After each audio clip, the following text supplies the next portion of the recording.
Hello everybody and welcome to my channel. Hey, this is Juanita. Well, today I'm going to be talking about how I went from the city into living in the woods and a scary thing that happened to me one night.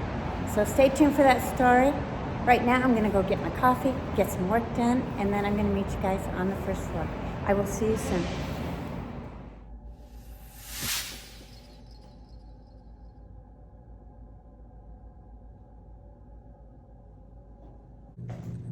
Okay, you guys, well, let's see what the traffic is on the stairs today.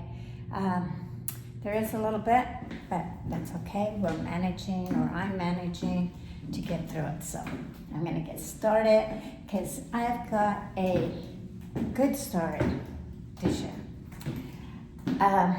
Back in the 90s, I'm going to date myself here. Back in the 90s, well, let me even go further back. When I was really young, I always grew up in the country.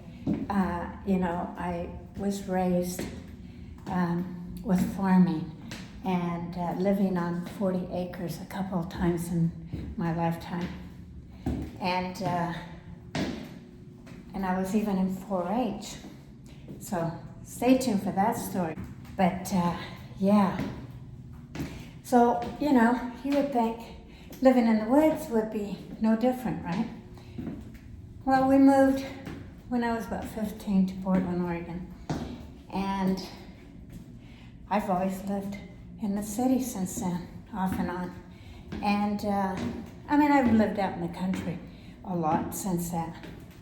But yeah, I got so used to the city. And when I took up running, I was, not even just running. I mean, when you're living in a city, you have all these street lights. And so it's great to be able to walk to 7-Eleven, to get a, gallon of milk, or walk somewhere to some store and get whatever food that you want. Because you've got street lights. It's okay to do that. Well, in the 90s, I went from living in the city, used to all these amenities, to getting married and moving out to 4 acres, which was a partial of 500 acres. And I was literally in the woods. And, I loved it and I hated it because there was no convenience stores. You had to have a flashlight to go out your door. And that was pretty scary for me. And so my husband, being a logger, he would have to go out of town. And so I'd stay home. And he'd always leave a revolver at the house. And so one night he called me, and we're talking on the phone, just catching up. And all of a sudden I'm hearing this. I can't even know if I can mimic it, but I hear this scraping, really loud scraping outside. And I'm going, oh my God, what is that? Oh my God. And he's going, what? And I'm going like, I don't know. There's somebody outside. I mean, it might be even a bear. I don't know. I said, wait, I'm gonna go check it out. And he's like yelling at me, going, don't be going outside by yourself. And I'm like, it's okay, I've got the gun. Yeah, right. I said, I'm gonna put the phone down. So I put the phone down, and I go outside, and here I am with this revolver, right? With this gun, and I'm just like sneaking in, looking out the door, going like this, and, kind of crunching down as I've got this gun pointing everywhere, and I'm on the 9th floor. But I'm going to finish my story. And so, anyway, I've got this revolver in my hand.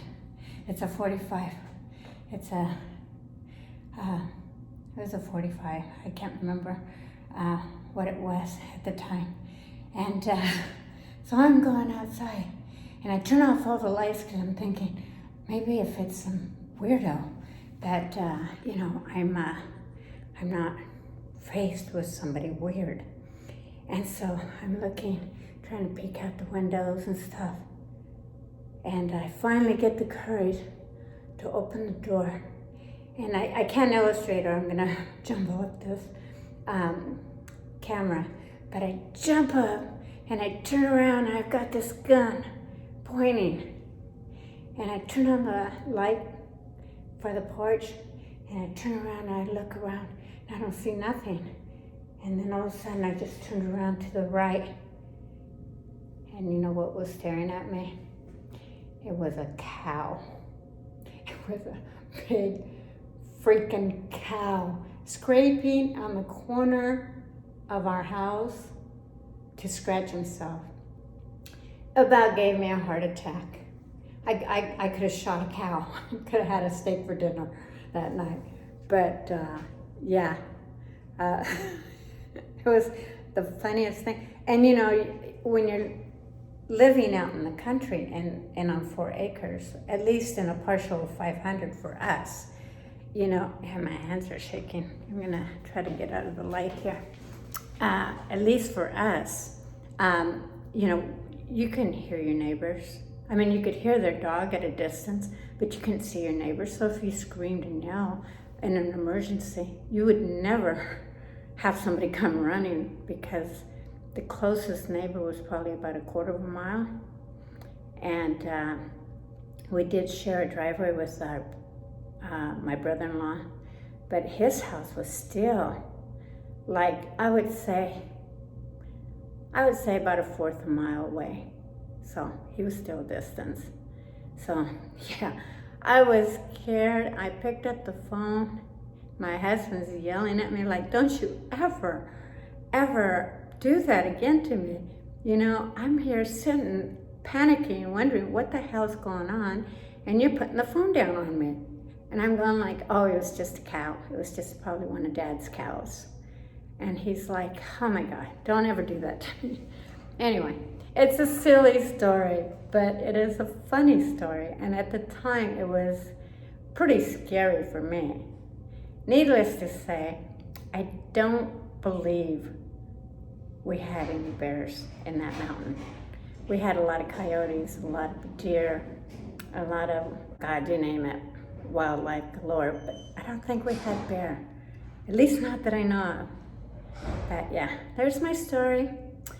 So, yeah. So stay tuned on day 39 tomorrow on the first flight.